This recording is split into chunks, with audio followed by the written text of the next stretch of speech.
Hey everybody, it's me again, here with a new video. I'm going to show you how to make an elevated garden box, 40 inches by 40 inches. What to do on the inside of it as well. Just basically how to put everything together, start to finish. What you're going to need to get things started, tape measure, any size really. It's best if you use 2 wood clamps or 2 C-clamps. But preferably 2 wood clamps because they're not going to scar the wood near as badly.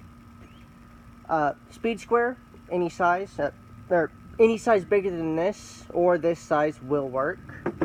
A brad nail gun, not a regular nail gun. 1 1/4 inch brad nails.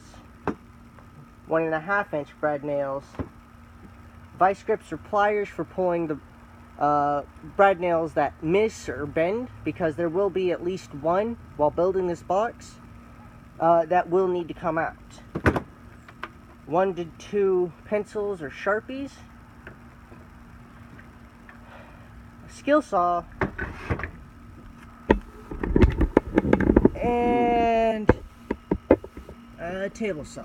You're going to need some pallets. You're going to need to take those pallets apart, and you're going to take the nails out of those pallets. All the wood you see in front of you, I've already done that. That's 3 pallets worth of wood. What we're building is a 40 inch by 40 inch elevated garden box, which usually takes 2.5 to 3 pallets worth of wood, depending on the pallets themselves. In this case, I just went ahead and took 3 of them apart. Now, if I have any left over, I can use it for the next box I decide to build. What we have here is a middle piece to one of the pallets. What we're going to do with these pieces, because they're thicker than the rest of the pieces of the pallets, is going to cut the bottom portions off, left with this one really long, even piece. And then I'm going to trim those up to the point where I can actually use them in the frame itself and cut them up as necessary to fit.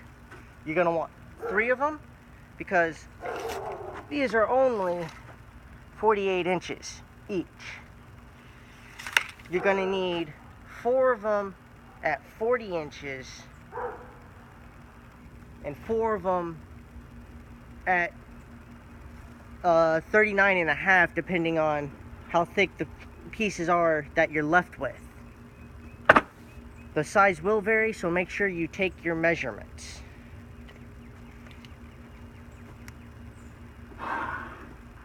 Fun little tip: when you measure your wood, don't pull the tape measure like this. Take your finger or your hand, push on the end, and push your tape measure back into it. You get a much truer measurement that way, because when you go to measure the distance between the saw blade and your guard, you're not pulling on it, you're pushing into it. So by pushing into it to start things off, you're actually making your life a whole lot easier, because you're giving yourself an actual measurement as to what this is instead of a false measurement as to what this is.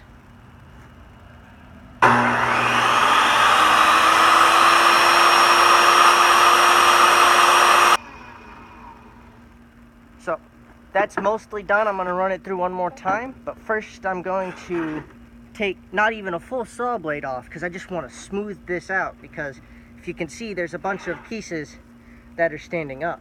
It was a lot smoother than this side was, but still kind of rough. So I'm going to run this through, then run it through that side again, just to smooth things off. I'm going to do it for the other 2 pieces. I'll catch you guys when I'm done.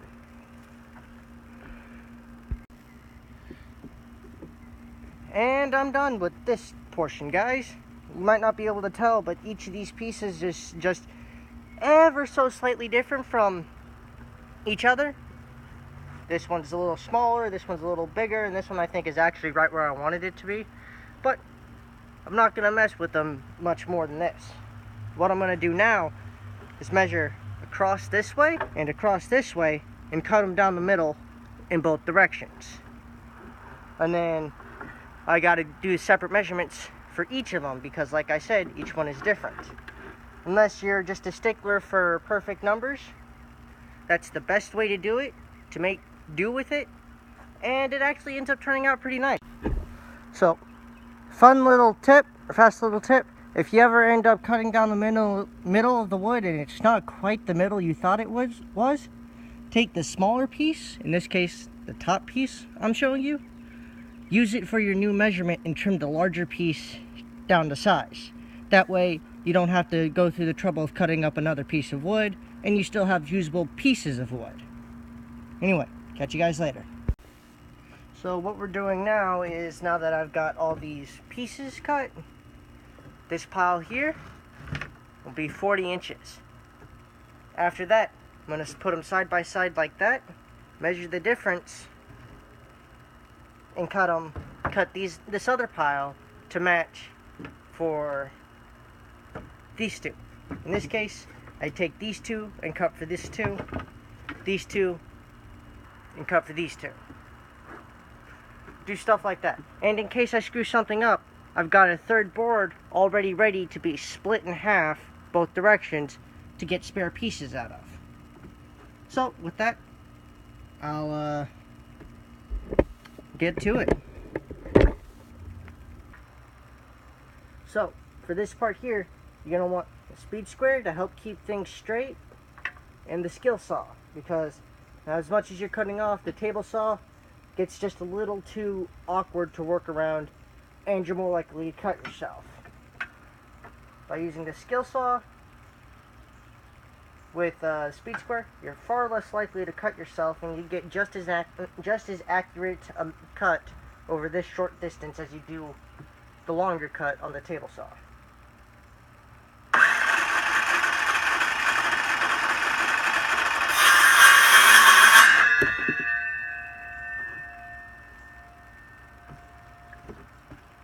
Like that, got one piece to 40 inches. Now that we got the 40 inches cut, put them into two groups. You decide which one goes where. So in this case, I'll do that and that. Like that, they're grouped up. So I'm going to start with this group here first. Measure across. That is 1 3/16 inches.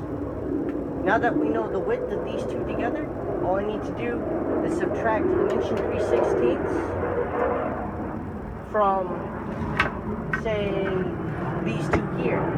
So instead of 40 inches long, it'll be 38 13/16.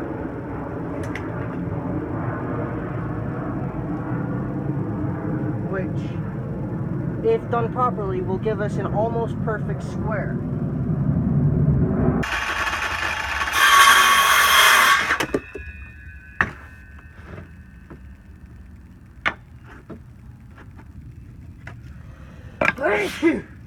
Here's my 40s. Here's my 38s. 38 3/16.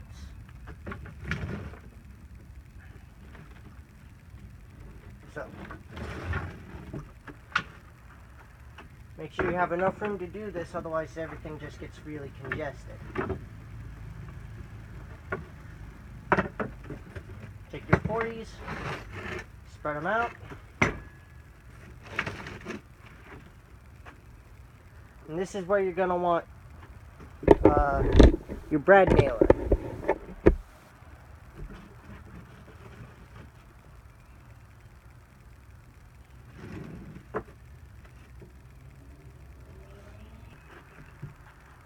When using the brad nailer for this part, you're going to want 1 1/4 nails, not 1 1/2. There's the size difference. A lot easier to control, and if you screw up just a little bit, it's nowhere near as catastrophic as if you screw up a little bit with this, because it goes a lot further. So that little screw up turns into, you gotta pull it out.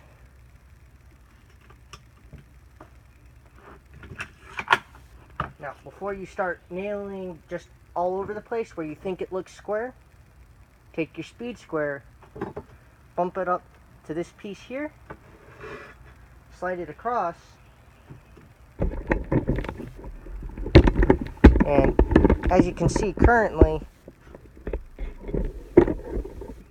it's not flush. So what I'm going to do is take it and slide it like that, and now it's ready to be nailed.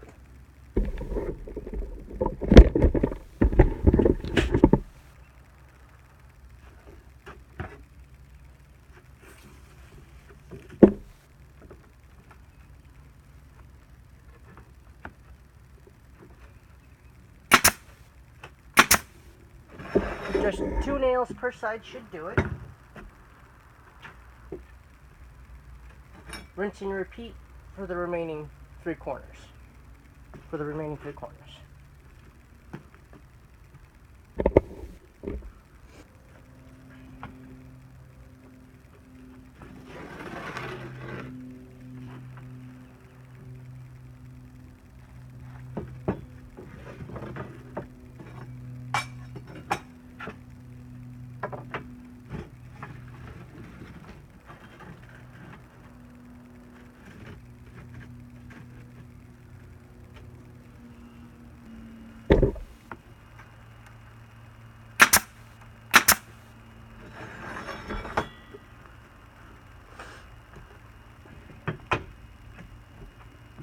So now, I've got everything nailed up for this bottom side, top side. It could go either way, but for this portion of the frame, I know the outside edges here and here, straight up or straight out, are 40 inches. Now, to be safe, what you want to do is measure from here, outside to outside. If it measures 40 inches, you got a 40 by 40, you got the start of a 40 inch by 40 inch frame. In which case, just rinse and repeat for the other 4, and I'll catch up with you guys later. Okay, both top and bottom portions of the frame are built. What you want to do next in this process is take one of the long, thick, skinny boards, especially the really thick ones, and cut it at 15 inches. You're going to want 4 pieces, 1 for each corner. And then you're going to want a 5th piece just to line it up, just to make it even. What I have here is definitely enough for this one side I plan on showing you, but not enough to go all the way around. So I figured I might as well show you how it's done, and then just show you the finished side, and then we'll move on to the next step.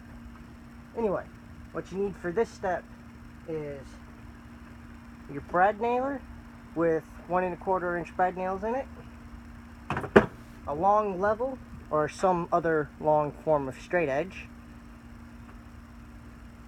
There are pieces of wood that, what I'm doing here is setting my level up so that it hangs off the edge just a little bit. So I can take a piece of wood, simply bump up against it, making sure I'm staying even with this corner piece here. And from that, I'll take the brad nailer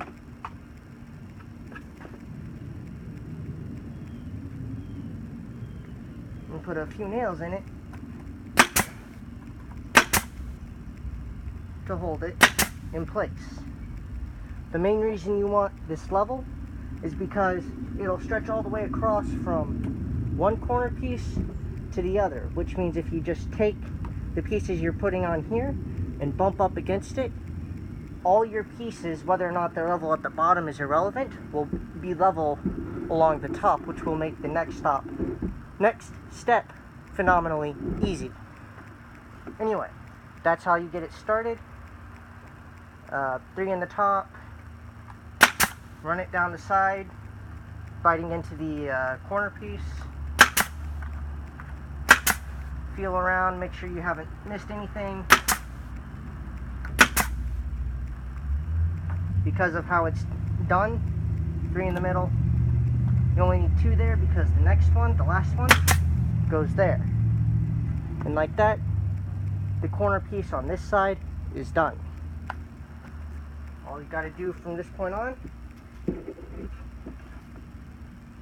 take your piece of wood, bump it up against it,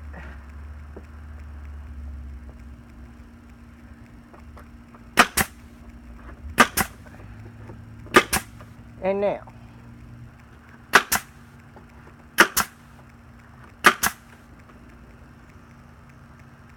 Make sure your hands are out of the way when you're doing this, because if you miss this board here or this board here and your hands behind it, you will get a nice little, an unpleasant surprise.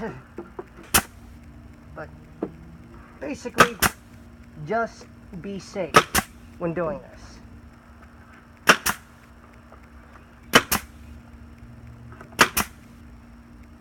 Or helpful little tip: when you get to about the halfway mark, take the speed square you were using, or a speed square, bump it up against it, your latest piece of wood, and see if you're straight up and down. If you're not straight up and down, adjust your next piece just ever so slightly in the direction it needs to be adjusted. Because the further out you are when you locate the problem, the less you have to adjust per piece. Whereas if you're really close to the end and you find out you have a problem, your pieces are going to be very close together. Or won't have very much space between them. Like that, it's now straight. We've got this piece here, but we can leave that alone for the moment, because that'll require a custom cut, which happens quite a bit. But for the moment, I'll let you guys go, and I'll come back with a finished product next time you, or after the break, or yeah. Later.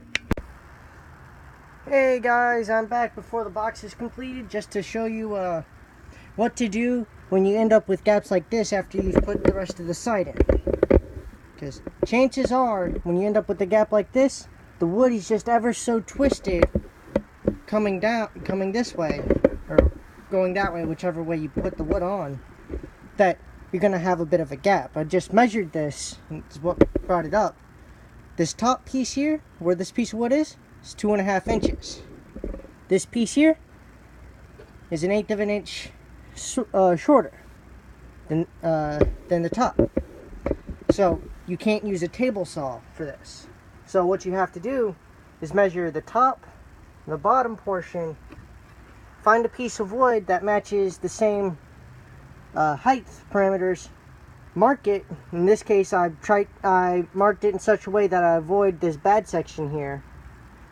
I'm gonna cut it by clamping it to the table with this wood clamp, and then cut it using the skill saw. By doing that, I get a custom fit that'll fit like a glove.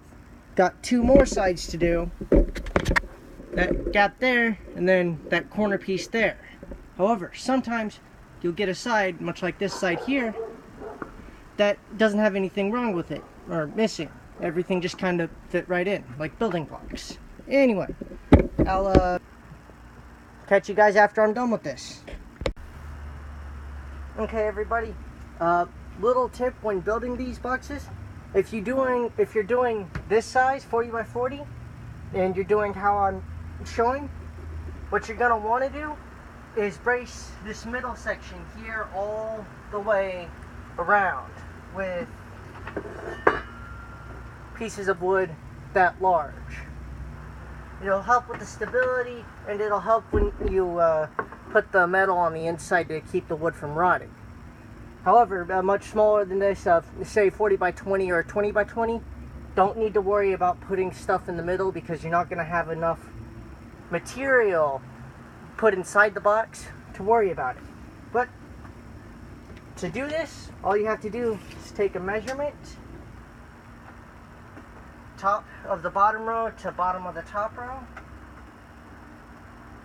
In this case, it's 1/8 of an inch over 10.5 inches, so 10 5/8 inches. Now all I have to do is divide that in two, mark it, mark on the wood where the middle is, cut it appropriately, and put it in.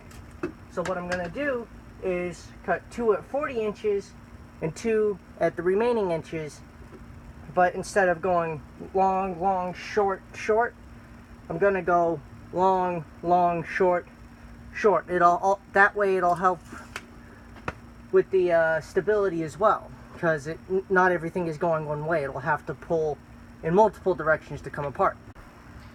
Well, now that the middle is fortified, as you can see from there, it looks kind of like the top and bottom did, only a lot thicker. We're moving on to the drip edge, or the top, whatever you want to call it. What we're going to start with first is not the top itself, but putting another layer here, which is going to require these two pieces. They're bottom pieces, same things we made the middle and the top and bottom out of. So you're going to have to cut them down, cut them in half, and then stick them on here. You're going to need to swap your nails and your brad nailer out from the 1 1/4 to the 1 1/2, because this will be thick enough now. You can use the 1 1/2s without worry. And then we're going to move on to the top. You should know how to cut these in half by now. When we get to actually putting them on, I'll tell you what to do from there. Okay, so for this part, after you get your 4 boards, 1, 2, 3, 4, what you're going to need, definitely, is a tape measure, pencil, or Sharpie. I wouldn't suggest using pen. Small speed square works the best, but a speed square. A level to lay across here. Skill saw. And your nail gun with 1.5 inch brad nails in it. So, step 1 is measure the distance you're going to be covering.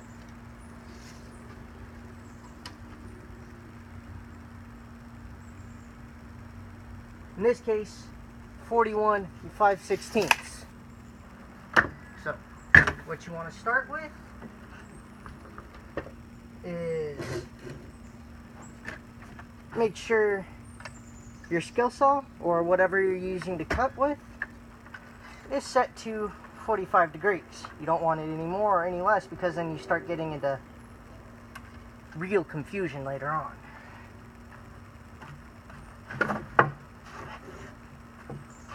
So, it really doesn't matter which way you cut it. I'm right-handed, so I need to guard with my left.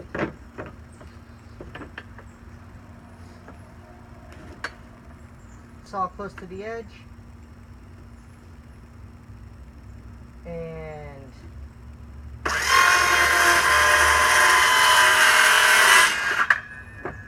like that, you've got a straight line. Now, one of the things you'll notice is it's an angled cut. What we measured was inside to inside. So what that means is measure this line here out 41 5/16 is what I'm going to have to do. In the case of whoever's watching this, measure the inside line for your first cut to whatever you measure down here. To make things a little easier, other than having somebody help you, set your mark 1 inch over. So in this case, instead of measuring 41 5/16, I need to measure 42 5/16. That way you get a true cut rather than something you think might be close. Just to be on the safe side, measure twice. cut once. Got it marked.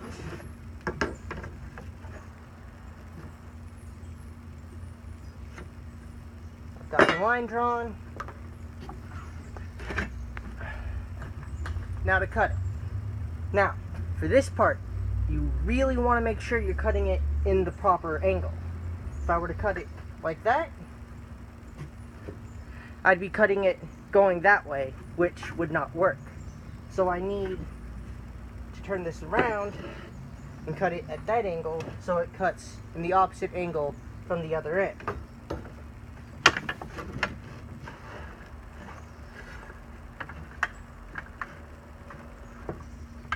Now, this is just me, but what I like to do is make sure I put the saw blade past where the line is.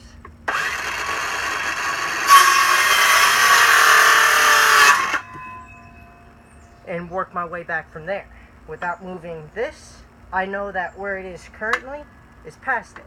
So, if I move it back just slightly,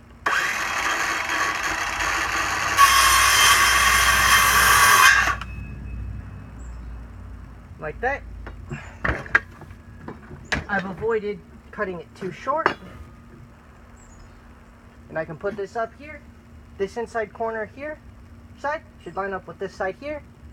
And this side here should line up with that side there. So, let's get to it.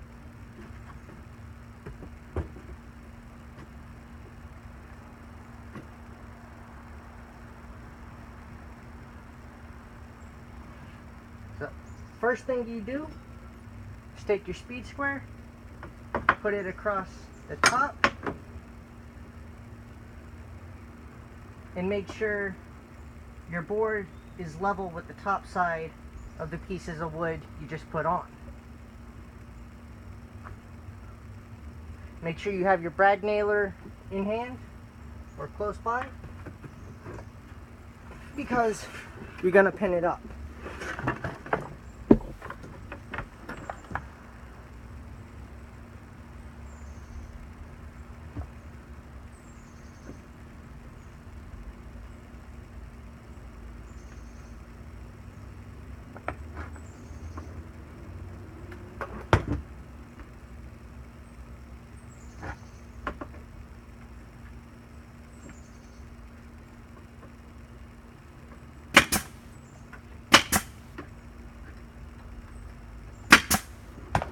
So now, you only want to do that.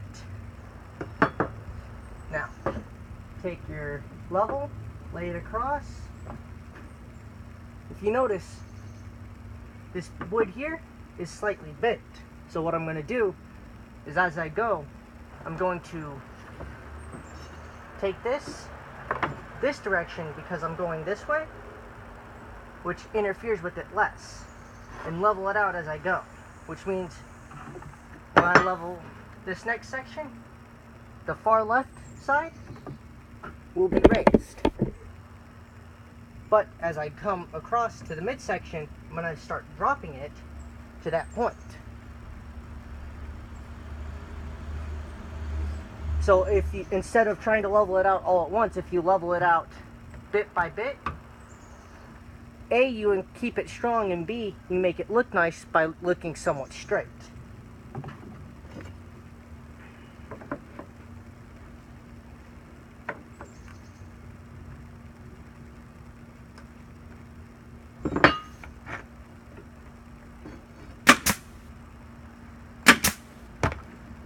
What you want to try and do when nailing in is every other nail, put one straight through. Now, it doesn't matter if it's coming out straight or not, simply for the fact that we're going to put metal on the inside, so it'll be covered.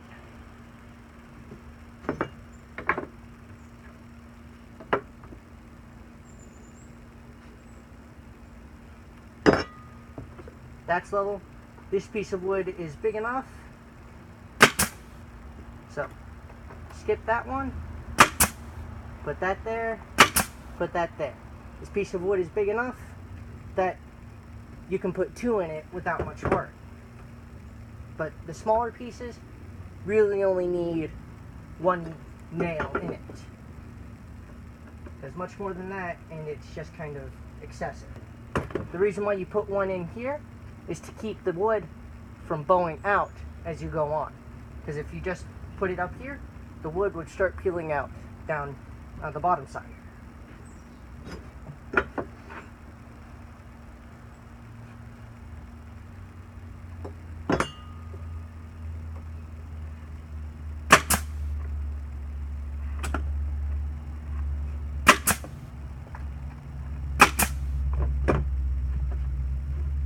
Also, as you're nailing, if you're nailing the big ones along the sides, make sure you avoid the gaps, because that is no strength at all.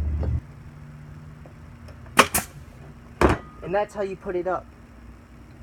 For the opposite side, there are two ways you can do this. For the opposite side, if you want to go directly across, measure the same way you did this. Inside to inside, cut the same way. If you want to do this side and this side first, measure the same way. But how you're going to measure the opposite side, if you do option number 2, is you're going to measure this outside edge to this outside edge for the sides. If you start with that side first, doing the same method, doing the first method, which is what I will be doing, which would be most likely be 41 5/16. I have yet to measure it. You would measure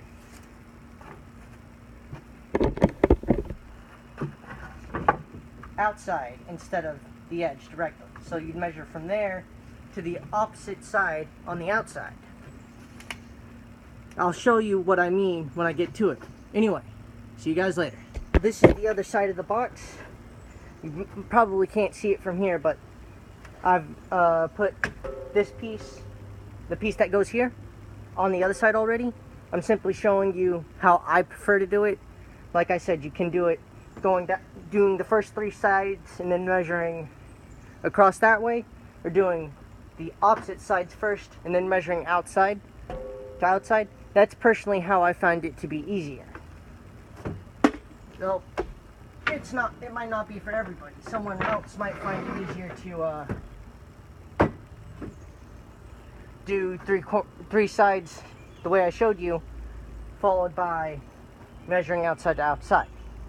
It's not a fit all, but find what works and be safe doing it. So measure side to side, 41 5/16, which means the box is most likely square, which is awesome. And rinse and repeat for this side what you did for the other side. Okay, so for this next part, it's a little different. Like I was saying earlier, got 2 pieces left because of how I'm doing it. Instead of measuring inside to inside, which in this case is 41 7/16, you measure outside to outside, which is 42 3/8.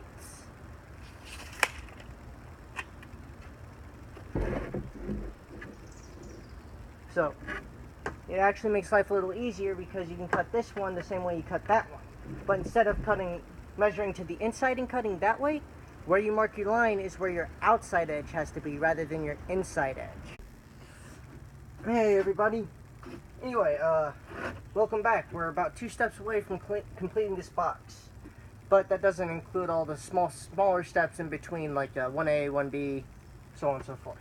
But all we have to do is put the top on and then put the metal in the sides. And then you fill it up with what you want and then put whatever you're planting in it. But you really don't need to measure this out. Just get some long pieces of wood, put it up. In this case, this one hasn't been cut. It's been trimmed down the side, but it hasn't been cut to length yet.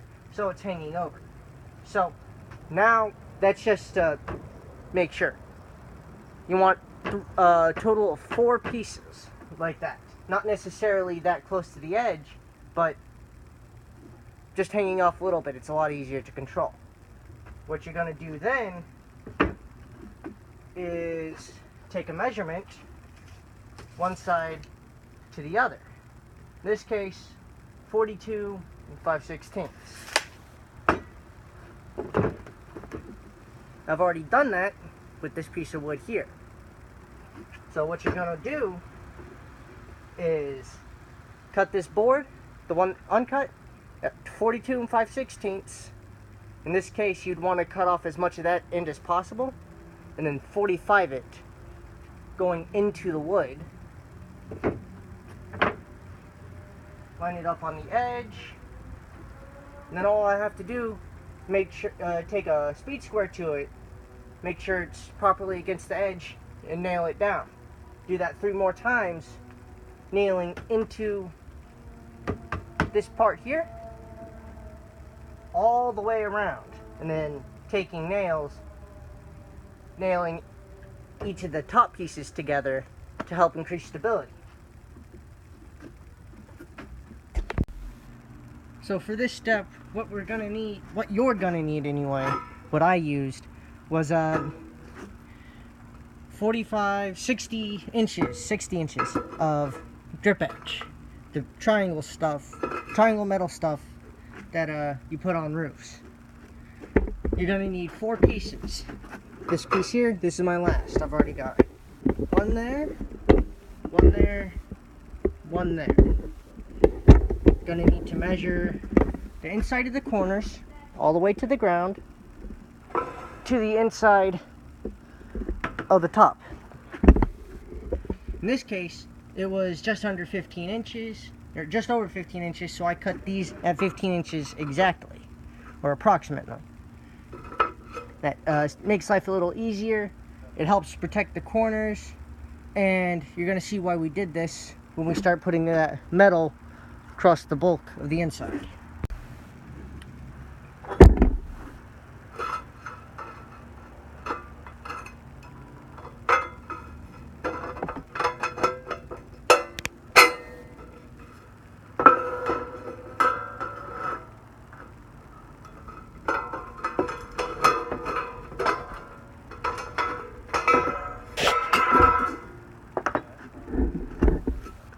Always clean up behind yourself. And with that, we now have 4 pieces. After you get all your pieces cut and all your drip edge cut, this is a personal opinion, pick a side for this thing to go on and try and keep everything going in that same direction. Anyway, put it underneath, right up against. Get you some screws that are designed to go from metal to wood. Definitely gonna want to drill and 6 of those screws, specifically 6 for how this one has been set up. And then just do that 1, 2, 3, 4, 5 more times.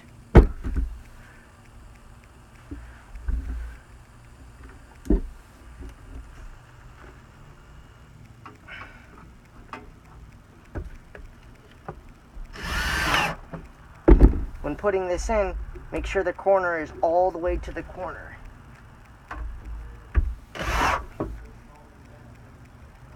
That way the metal you will put in after this sits on it as level as possible.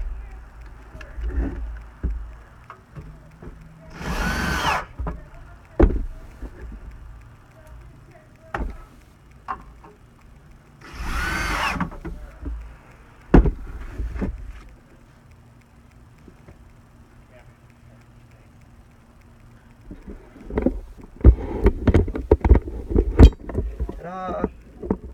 1, 2, 3, 4, 5, 6. Do that for the other 3 sides, and then move on to the next step. So this is when we start cutting the metal for the inside of the box, not the drip edge. What you're going to want to do is do the same thing you did for measuring and cutting the drip edge, is same distance, 15 inches. That just keep things simple in this case. You're going to want a metal grinder or a pair of metal shears. Either one will work. The grinder is a lot easier for getting more done, but it's also more likely to go out of control. For doing this, you want safety glasses, or eye protection of any sort, but specifically safety glasses, gloves, or a glove for whichever hand is closest to where the sparks come, and clarify that there's nothing around your area that can or will ignite from the sparks leaving, and make sure nobody else or nothing around you care about is around. Anyway, turn it on.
And like that is how you cut a piece. Anyway, you're going to need a minimum of 8 pieces, 2 per side. Okay, so now that we're to this part, we're 4 sides away from ending this project. You should have 8 of these pieces of metal. Hopefully you haven't hurt yourself cutting them, but you wore protective goggles and gloves while cutting them like I suggested. And what you're going to do is take 2 of them, put them on a side. Doesn't matter which side you start with. Push it all the way to the top. Now you're going to want these particular screws here, which are specifically designed anyway for metal on metal usage rather than metal to wood. You're still going to need the metal to wood screws, but we're going to start with these metal on metal screws.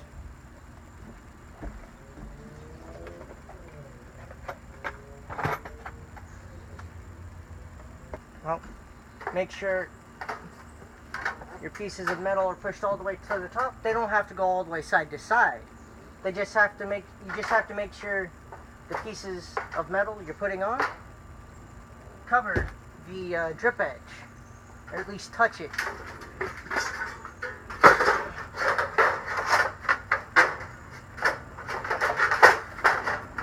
Otherwise you're going to have to swap pieces of metal around to try and find a piece that fits properly.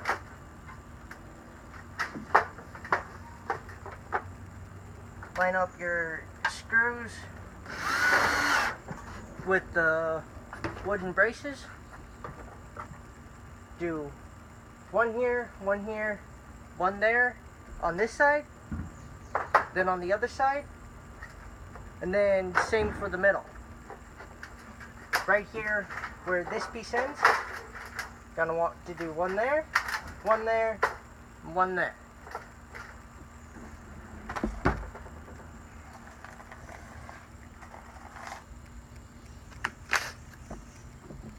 Now swap bits to the one you used for putting in metal on wood screws. Grab just a small handful of those. You shouldn't need more than 10. Just a rough estimate. Because really all you're wanting to do is get the bow out of what you put in.